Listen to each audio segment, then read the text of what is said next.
Pourquoi enfant, de l'âge de 18 mois à 6 ans, vous êtes placé dans une famille d'accueil? Mes parents, quand ils sont arrivés en France, ils viennent du Maroc et à l'époque, on est installé dans les bidonvilles de Nanterre. Et dans ces bidonvilles, il y a une association qui s'appelle le Secours catholique qui permet aux familles de, entre guillemets, les alléger d'un enfant en les plaçant dans une famille prête à recevoir et à faire office de soutien. Ma mère est enceinte donc, de mon petit frère. J'ai une sœur qui a 2 ans de plus que moi. J'ai 18 mois.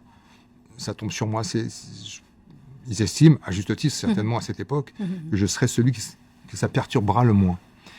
Et effectivement, je me retrouve dans cette famille belge, flamande, catholique, à passer mes premières années, absolument. Et donc votre première langue, c'est? Le flamand.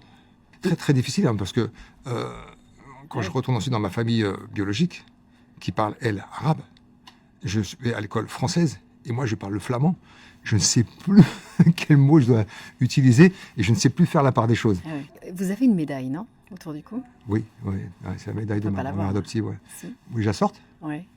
Non, c'est dur, hein? C'est... Pardon. C'est la Vierge Marie. Cette médaille, elle appartenait à ma grand-mère, adoptive donc, qui, tous les soirs, me signait.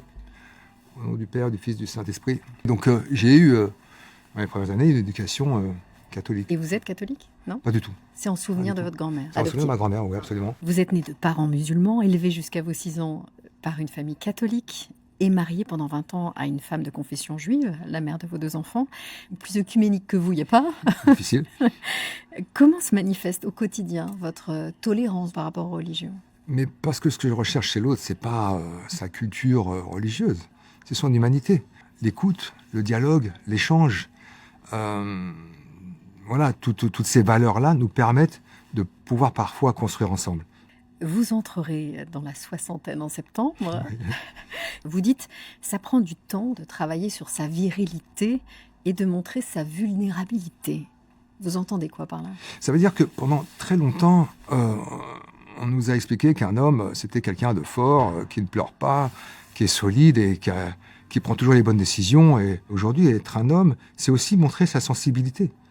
C'est aussi se montrer fragile. C'est aussi se montrer fébrile. Et ça, c'est important de pouvoir l'assumer et de vivre avec ça. Et ça vous apaise même. Je me sens assez confortable avec ça aujourd'hui.